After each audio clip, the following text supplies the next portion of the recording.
नमस्कार. मी भाऊ तोरसेकर. तुम्ही बघत आहात प्रतिपक्ष. मित्रांनो, या विषयाचं शीर्षक बघूनच अनेकांच्या भुवया उंचावल्या असतील. कारण सध्या सांगलीच्या जत तालुक्यातले भाजपचे आमदार गोपीचंद पडळकर यांच्यावर सगळीकडून टीकेची झोड उठलेली आहे. कारण त्यांनी सांगली जिल्ह्यातलेच वाळवा या मतदारसंघाचे आमदार आणि राष्ट्रवादी शरद पवार गटाचे माजी प्रदेशाध्यक्ष जयंत पाटील यांच्याविषयी काही अपशब्द वापरले. अपमानास्पद नाही तर संस्कृत शब्दांचा वापर केला म्हणून गोपीचंद पडळकर यांच्यावर टीकेची झोड उठलेली आहे. पण शेवटी हे धनगराचं पोर आहे, ग्रामीण भागात वाढलेलं आहे, काबाड कष्ट केलेलं आहे.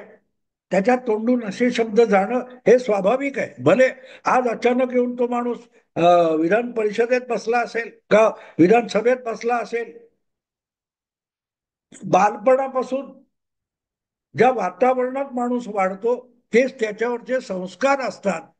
आणि जे संस्कार असतात त्या संस्कारालाच सुसंस्कृतपणा म्हणतात, म्हणजे संस्कारित म्हणतात.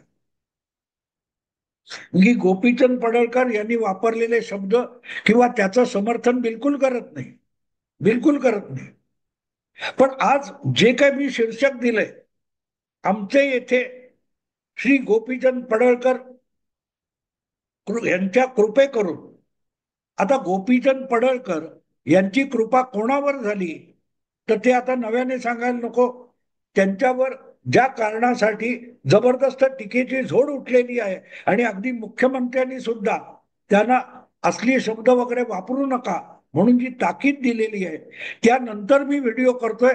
आणि तरीही मी गोपीचंद पडळकर यांचे कृपे करून असं जेव्हा म्हणतो तेव्हा त्याचा फॉर्मॅट जो आहे की आमच्या येथे श्री कृपे करून कुठच्याही शुभकार्याच्या ज्या जुन्या पत्रिका असायच्या त्या पत्रिकेच्या वर लोकांना जे आमंत्रण द्यायचंय त्या आमंत्रणाचं कारण सांगताना आमच्यावर ईशकृपा झालेली आहे, आमच्यावर परमेश्वर प्रसन्न झालेला आहे, देव प्रसन्न झालाय आणि त्या देवाने आमच्यावर जी कृपा दृष्टी दाखवलेली आहे त्यातून हे शुभ कार्य आम्ही करायला निघालेलो आहोत.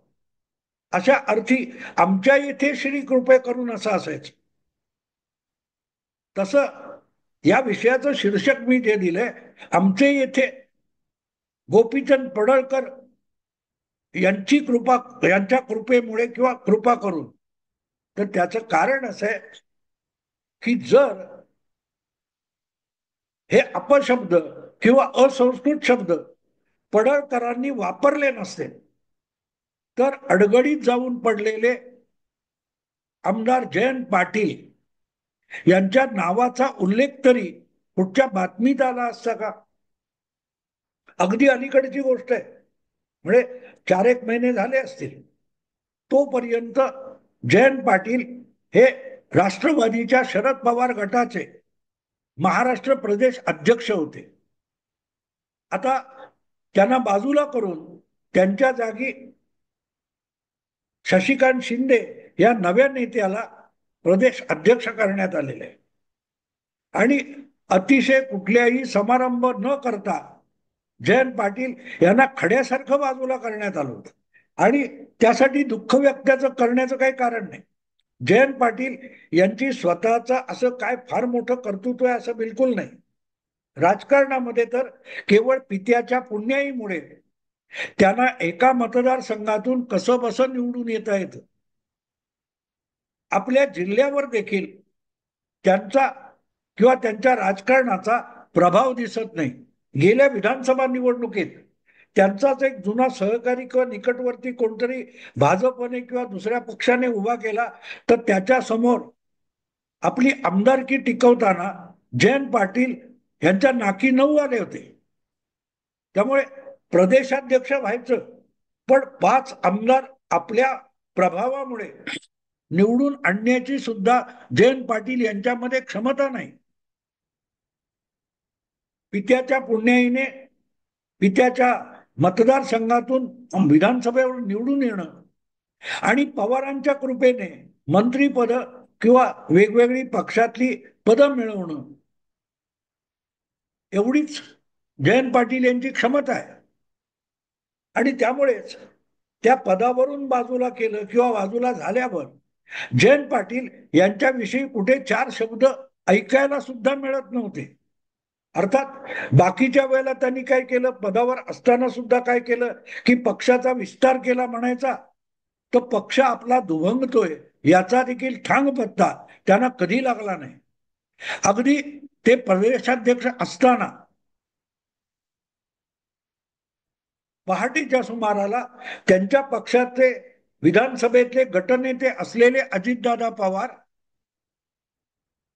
हे देवेंद्र फडणवीसांकडे गेले आणि तिथून राजभवनात गेले आणि दोघांनी मुख्यमंत्री आणि उपमुख्यमंत्री म्हणून शपथ घेतली. त्याचा थांगपत्ता ज्याला नव्हता असा राष्ट्रवादीचा, अखंड राष्ट्रवादीचा प्रदेशाध्यक्ष कोण होता, तर जयंत पाटील होते. आणि मग जेव्हा त्याचा गवगवा झाला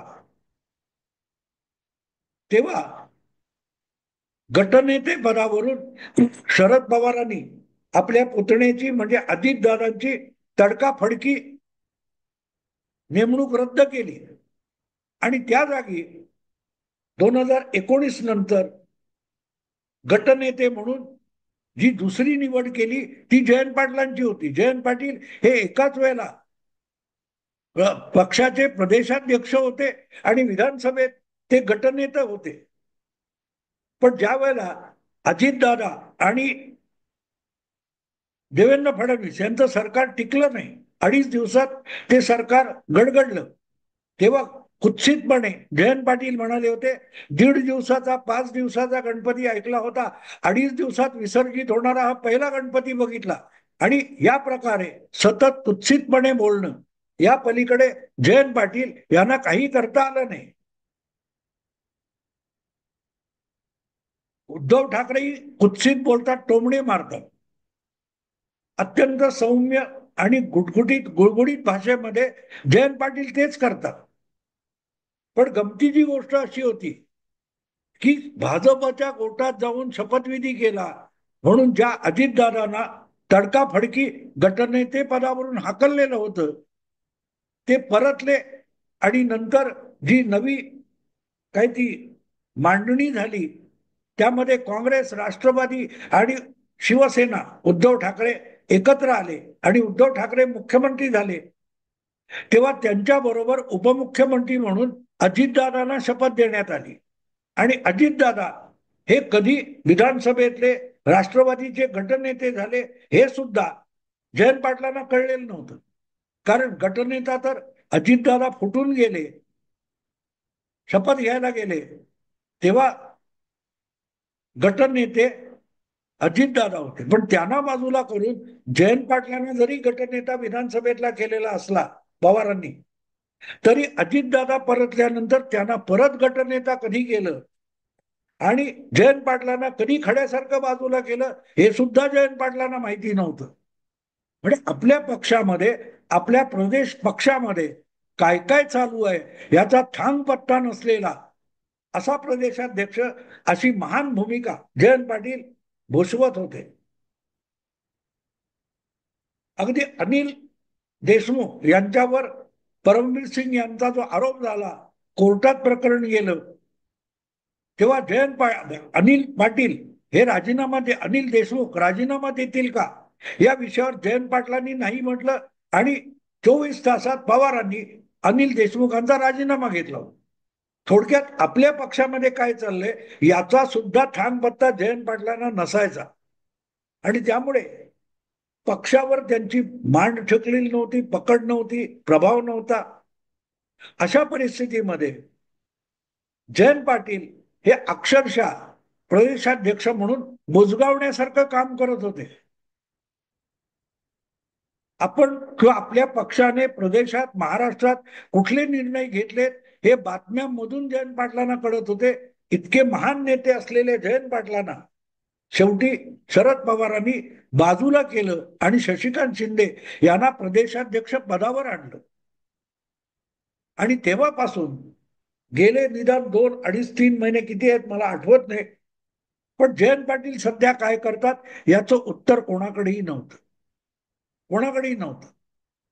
पण कुठून आलं मला माहित नाही, त्यांच्यावर अचानक गोपीचंद पडळकर नावाच्या एका महात्म्याची कृपा झाली आणि अचानक जयंत पाटील हे माध्यमामध्ये ठळकपणे झळकायला लागले.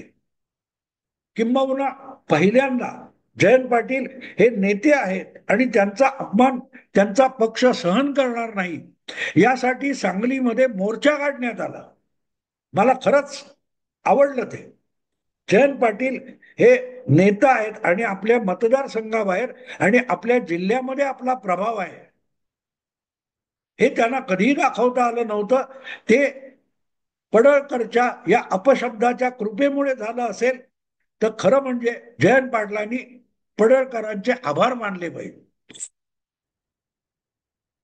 कारण पडळकर असं बोलले नसते तर पवार खवळले नसते, आणि पवार खवळले नसते तर त्यांनी मुख्यमंत्री फडणवीसांना फोन केला नसता की बाबा असं असं पडळकर बोलले, हे बरं वाटत नाही, तुम्ही त्यांना ताकीद द्या. मग फडणवीसांनी त्यांना ताकीद दिली, त्याच्या बातम्या झाल्या आणि मग अचानक राष्ट्रवादी शरद पवार गटातल्या कार्यकर्त्यांना, प्रादेशिक काय जिल्हा नेत्यांना लक्षात आलं की अरे आपल्या जिल्ह्यातल्या एका मोठ्या नेत्याचा इतका घोर अपमान झालेला आहे, त्यामुळे या पडळकराला धडा शिकवला पाहिजे. म्हणून शशिकांत शिंदे यांच्या नेतृत्वाखाली सांगलीमध्ये राष्ट्रवादी काँग्रेसच्या कार्यकर्त्यांनी पडळकरांचा निषेध करणारा मोर्चा काढला. तो पडळकरांचा निषेध आणि जयंत पाटलांचा उदो उदो यासाठी हा निघालेला मोर्चा होता. पण त्या निमित्ताने भले पडळकरांचा निषेध करायला निघाला असेल, पण त्यातच जयंत पाटलांचा गुणगौरव होत असेल, त्यांचा उदो उदो होत असेल, तर त्याचं श्रेय खुद्द जयंत पाटील घेऊ शकत नाही. कारण जयंत पाटील यांनी कुठच्या मॅच मध्ये भाग घेतला आणि 300 रन्स काढले, किंवा आणखीन कुठचा गोल्ड मेडल ऑलिम्पिक मधून आणला, किंवा आणखीन कुठलं तरी काहीतरी महान कार्य केलं आणि त्यामुळे त्याचा सांगली जिल्ह्याला अभिमान वाटावा म्हणून लोक रस्त्यावर आलेले नव्हते. किंबहुना जयंत पाटील यांचं गुणगान करण्यासाठी, गौरव करण्यासाठी हे हजारो लोक कोण मोर्चाने सांगलीत रस्त्यावर आले. ते जयंत पाटलांचा गुणगौरव करायला आलेले नव्हते, ते पडळकरांचा निषेध करायला आले होते. आणि इथे पडळकरांच्या असंस्कृत शब्दाचं महात्म्य आपल्या लक्षात येतं. महात्म्य लक्षात, जयंत पाटील यांच्याविषयी पडळकरांनी अपशब्द वापरले नसते तर राष्ट्रवादी काँग्रेसच्या शरद पवार गटातल्या सांगली जिल्ह्यातल्या कार्यकर्त्यांना आपल्या वाळव्यामध्ये एक महान आमदार आहेत याचा सुद्धा थांग पत्ता नव्हता. कारण कधी झालं नाही, हा एकदा झालेलं आहे. मला वाटते 1.5-2 वर्षापूर्वी कधीतरी जयंत पाटील यांचा वाढदिवस होता, त्यानिमित्त वाळवा मतदारसंघात कुठे कुठे भावी मुख्यमंत्री म्हणून जयंत पाटलांची पोस्टर्स लागलेली होती आणि त्यावरून गजब झाला होता की जयंत पाटील मुख्यमंत्री होणार असतील तर महाराष्ट्राच्या पहिल्या महिला मुख्यमंत्री होण्याचा सुप्रियाताईंना मान कसा मिळणार, यावरून गजब झाला होता. आणि त्यामुळे हळूहळू भावी मुख्यमंत्री हा शब्द पोस्टरवर टाकणं कुठे कुठे इतरांकडूनही थांबवलं गेलं. सांगायचा हेतू असा मित्रांनो की जयंत पाटील यांच्याविषयी मला कीव येते की असा कुठलाही पराक्रम दीर्घकाळ राजकारणात राहून त्यांनी केला नाही. 1999 साली ज्यावेळेला शिवसेना भाजप युतीची सत्ता गेली आणि आघाडीचं सरकार आलं, त्यामध्ये अर्थमंत्री झालेले जयंत पाटील जवळजवळ 25 वर्षापेक्षा अधिक काळ सत्तेच्या आसपास आहेत. 15 वर्ष तर ते सरकारच होतं, त्यामुळे ते सत्तेत होते. नंतर 2.5 वर्ष परत उद्धव ठाकरेंच्या मंत्रिमंडळात होते.